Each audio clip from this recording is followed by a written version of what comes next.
Good evening, my dear students. As you know that today's we start maths and new chapters, surface, area and volume. Means आज हम लोग surface area and volume के बारे में पढ़ेंगे. चलो हम सरफेस एरिया एंड वॉल्यूम को पढ़ने से पहले हम फिगर के बारे में जानते हैं. फिगर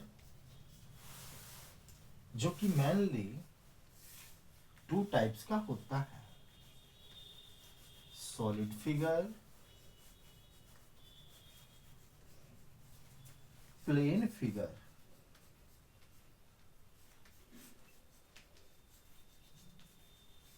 सिंपली प्लेन फिगर को हम 2D फिगर कह सकते हैं, जबकि सॉलिड फिगर को 3D फिगर कहते हैं. अब हम बातें करेंगे 3D फिगर के बारे में. चूंकि 2D फिगर तो हम जानते हैं कि जिसमें 2 डायमेंशन लेंथ एंड ब्रेथ के रूप में होता है, लेकिन इसके एग्जाम्पल रेक्टेंगल,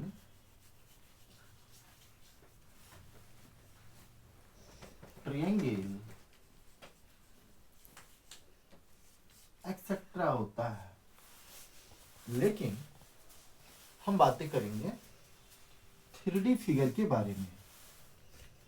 प्यारे बच्चों, 3D 3 dimensions means those figure which have 3 dimensions in form of length, breadth and height are called 3D figure. 3D figure की हम एग्जाम्पल की चर्चा कर लेते हैं.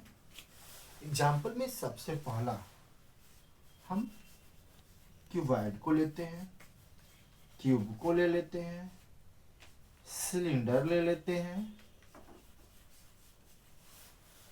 कोन ले लेते हैं, स्फीयर ले लेते हैं, एक्सेट्रा.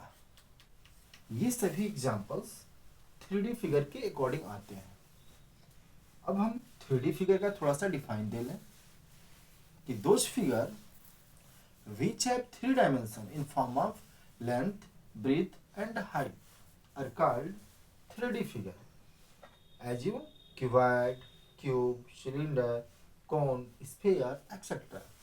अगर हम दूसरी डिफाइन की बात करें 3D फिगर का, तो हम ये कहेंगे the figures which can be measured lateral surface area, total surface area and volume. यानी इसमें 3 चीज मेजर कर रहे हैं प्यारे बच्चों. क्या क्या मेजर कर रहे हैं? Total surface area, lateral surface area and volume. Total surface area को हम होल सरफेस एरिया भी कहते हैं, जिसे शॉर्टली WS से कहते हैं, जबकि लेटरल सरफेस एरिया को हम CS से भी कहते हैं. क्यों? क्योंकि उसे कर्व सरफेस एरिया कहते हैं. हम अब इसके बारे में इसके फार्मूलाओं को प्रूफ करेंगे कि ये फार्मूला कैसे आता